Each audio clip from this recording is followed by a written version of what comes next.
Hello and welcome back to Vids Made Simple. So this is about the meme contest which I'm going to conduct, and the last day to submit your memes is August 30th. So the details of this contest is given in the description of this video. Go check it out. So in this video we're going to see about an introduction to nephrotic syndrome, and here I start a lecture series about nephrotic syndrome and its various causes, and this is the introduction video. So nephrotic syndrome is a syndrome which affects the kidneys. It is basically caused by derangement of the glomerular capillary walls. Okay, as you all know, the glomerulus in the nephrons has got a well-formed barrier which prevents filtration of various particles into the urine, on which we'll be talking about in a couple of minutes. So nephrotic syndrome is caused by derangement of glomerular capillary walls, and that will lead to increased permeability to plasma proteins. So that barrier is affected, and what happens is the permeability is increased, so the plasma proteins begin to leak into the urine. So main manifestations of nephrotic syndrome are massive proteinuria, generalized edema, and hyperlipidemia. So the edema which is seen on nephrotic syndrome is basically a pitting type of edema. So if you're going to press over a bony prominence in the site of edema for about a minute, and you take your finger off, you can see a pitting site over that region, as you can see in this picture right here. So it's a pitting type of edema, and it basically starts from the face around the eyes. Okay, it's a periorbital edema, and it starts spreading throughout the body.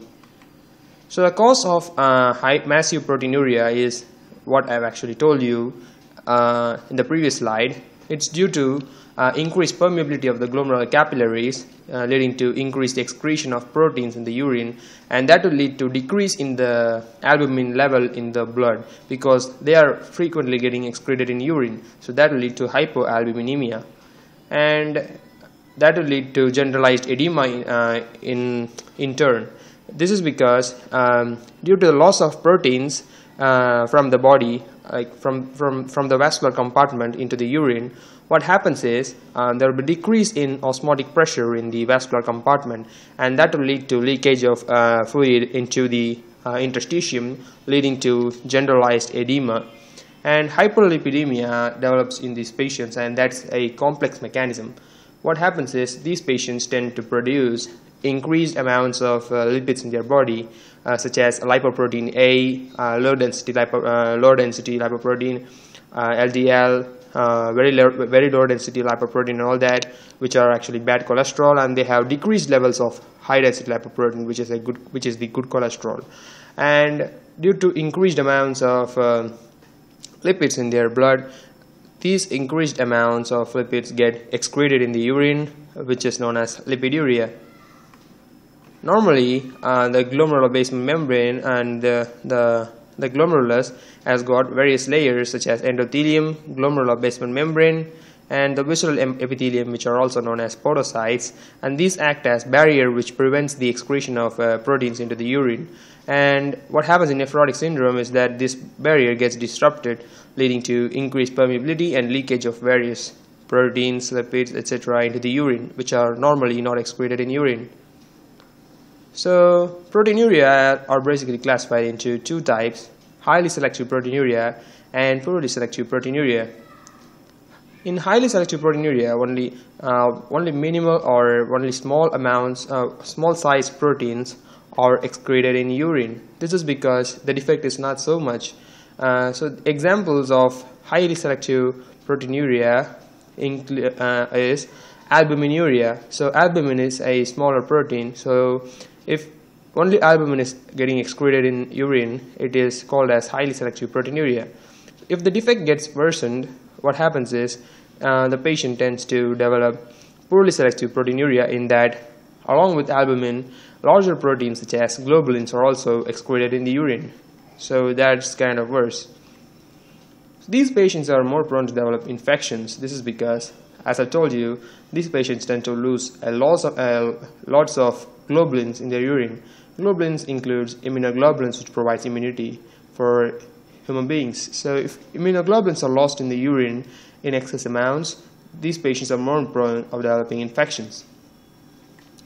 They are also at more risk of developing thrombosis because the anticoagulants such as antithrombin 3 kind of proteins are also excreted so much in urine due to increased permeability, and these patients are at more risk of developing thrombosis at sites at any site in the body, most commonly renal vein thrombosis, and it further leads to various sequelae.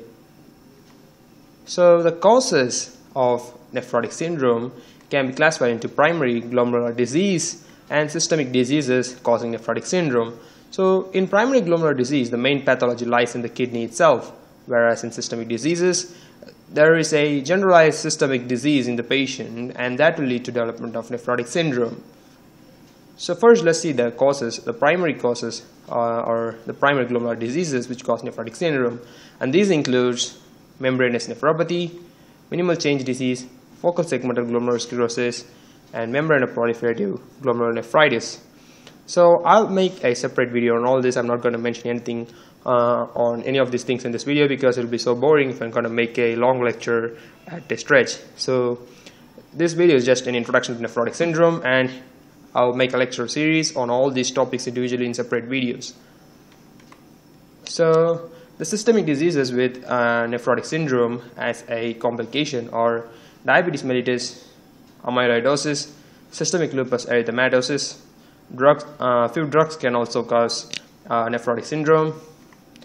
A few infections can also cause nephrotic syndrome. And few malignancies can also cause nephrotic syndrome. So thank you for watching this video. So don't forget the meme contest. The top 10 memes which you send me will be shown on my YouTube channel, and you'll get shout out for your Instagram page.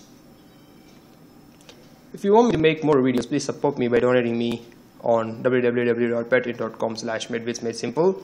Every dollar helps. So if you like this video, please leave a like and share this video to your friends, and comment your suggestions below, which is the most important part, and subscribe to my channel for more videos. Thank you.